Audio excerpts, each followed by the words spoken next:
O Senhor esteja convosco. Ele está no meio de nós. Proclamação do Evangelho de Jesus Cristo, segundo João. Glória a vós, Senhor.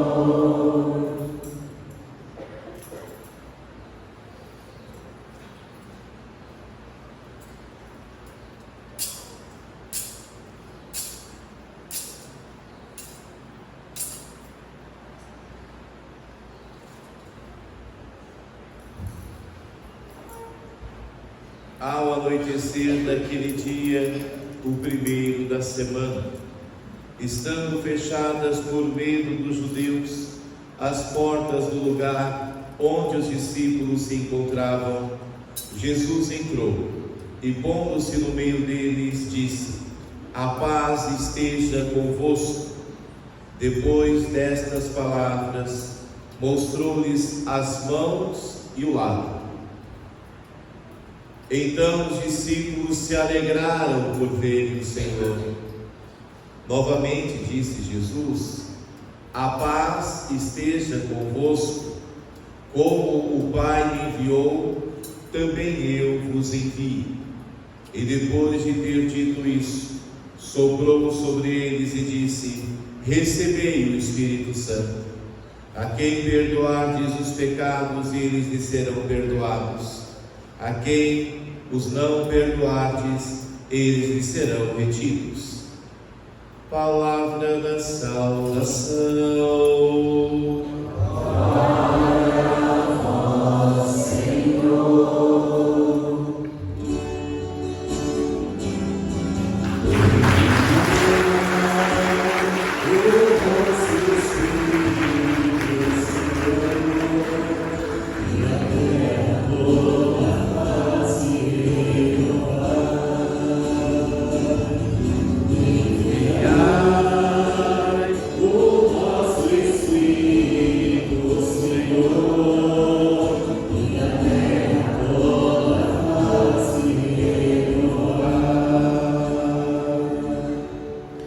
Amados irmãos e irmãs, com a alegria desse dia de Pentecostes, celebramos a efusão do Espírito Santo de Deus sobre toda a igreja. 50 dias após a Páscoa, nos reunimos nessa data para não apenas lembrarmos do dia de Pentecostes, mas para fazermos memória, ou seja, a liturgia atualiza este momento da infusão do Espírito Santo. Agradeçamos a Deus, pois como ouvimos na segunda leitura de hoje, nós que fomos batizados, vocês foram batizados? Sim? Sim. Já recebemos o Espírito Santo. O Espírito Santo de Deus que nos faz filhos de Deus e que nos faz participar da vida de Deus. É uma graça muito especial, não é mérito, não é merecimento nosso, é graça de Deus, que Deus dá a cada um de nós, por Jesus Cristo, que ofertando a sua vida na cruz, gerou esse movimento de grande graça em toda a humanidade. Nós ouvimos hoje no Evangelho o ressuscitado que aparece diante dos apóstolos, mostra as suas chagas, e assim São Pedro diz em uma das suas leituras, nas suas cartas: por suas chagas fomos curados. Verdade, pois o corpo glorioso do Cristo que sobe aos céus, que intercede ao Pai para que envie o Paráclito, é um corpo glorioso, mas que levam as chagas, e é por essas chagas que é derramado o Espírito Santo sobre toda a humanidade. Deus, em sua misericórdia, eternamente gera esse amor derramado no coração da humanidade, e a cada batizado, a cada novo batismo, se celebra isso que nós acabamos de ouvir no Evangelho: ide por todo mundo, Como o Pai me enviou, também eu envio vocês. E nós somos enviados de Jesus, e nós temos que ter clareza que esse envio nos configura Ele. Somos cristãos, não somos? O que é o cristão? Novo Cristo do mundo. E como cristão, eu devo fazer as obras de Cristo, as obras do Pai. Mas, Padre, a gente não é digno. Eu já disse, não é mérito, não é merecimento, é graça.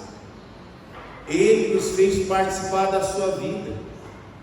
O Espírito Santo não é algo, não é uma força apenas, não é uma energia.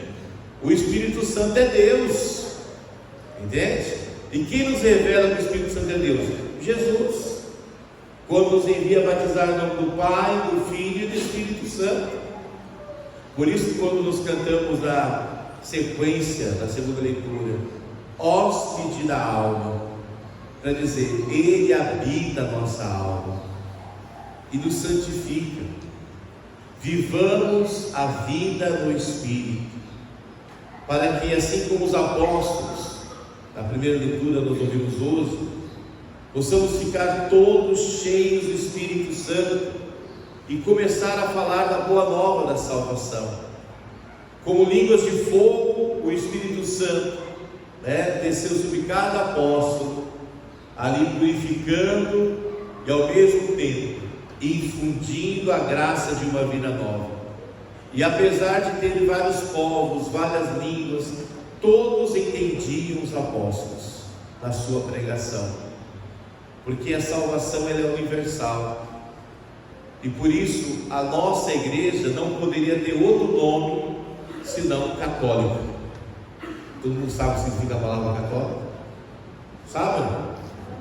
Não, significa universal. Nós somos a verdadeira igreja universal. É bom ter claro isso. A palavra católica significa universal, porque a salvação é para todos. Para todos. Agora, nem todos acolhem essa salvação. Mesmo entre aqueles que são batizados, há sempre aqueles que rejeitam a vida do Espírito e promovem outros frutos. Quantas vezes os frutos da nossa fé não são frutos do Espírito? Quantas vezes temos praticado tantos pecados, falando, mas de onde que vem tudo isso? Esse aí é fruto do Espírito encardido, mas não é fruto do Espírito Santo. Vai nos dizer a palavra de Deus, os frutos do Espírito Santo quais são? Amor, alegria, paz, paciência, benignidade, bondade, fidelidade, mansidão e domínio próprio. São os 9 frutos do Espírito Santo. Mas vamos falar sobre só 2. O cristão, ele tem que ter em si o amor de Deus. Amai-vos uns aos outros como eu vos amei. E esse é o primeiro fruto do Espírito Santo, quando nós praticamos a caridade para com os nossos irmãos. Ali você percebe que você está vivendo a vida do Espírito. O segundo fruto do Espírito Santo é a alegria. Não dá para vir para a missa e voltar empurrado para casa, entende? Quem vive a vida do Espírito sempre está em estado de gratidão. O murmurador está vivendo a vida do Espírito? A pergunta é: você tem murmurado? Porque a murmuração é fruto do Espírito encardido. A gratidão é manifestação da nossa alegria. Tem até um canto, que é um salmo, que faz assim: alegres vamos à casa do Pai, e com alegria cantar seu louvor. Em sua casa somos felizes participamos da ceia do amor. É isso que nós recebemos, a graça de participarmos da vida de Deus, de participarmos da Eucaristia, e só por isso nós somos felizes e alegres, porque o maior tesouro já nos foi dado. Não é conquistas humanas, não é sucesso humano, mas é a graça do Espírito Santo que já está em nós.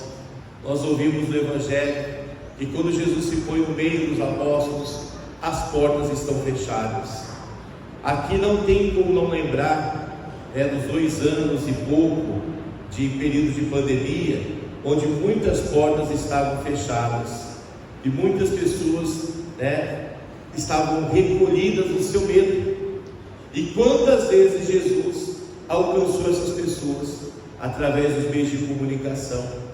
Eu já ouvi tantos testemunhos de pessoas que foram tocadas em sua casa pela palavra de Deus, porque é Jesus que entra em nossa vida, mesmo quando as portas estão fechadas, para que nesse raio de luz, como cantamos na sequência, sejamos imbuídos da graça do Espírito Santo. Amados, não existe a salvação sem participarmos da vida de Deus, e nós batizados participamos da vida de Deus pela igreja. A igreja é o corpo de Cristo, e a diversidade de dons, nós ouvimos aqui, esse corpo ele é rico, vários dons, vários ministérios, todos nós fazendo a sua parte, formamos a igreja, e é Deus mesmo que imbui a cada um de nós de vários dons. E é interessante, amados, quando nós ouvimos essa palavra, porque participar da vida de Deus é ser igreja, é ser corpo de Cristo, e não é possível falar de amor a Deus sem ser igreja. Às vezes você confunde a igreja com o prédio. O prédio é casa da igreja, a gente chama de igreja, mas é casa da igreja. A igreja é o corpo de Cristo, e nós fazemos parte desse corpo.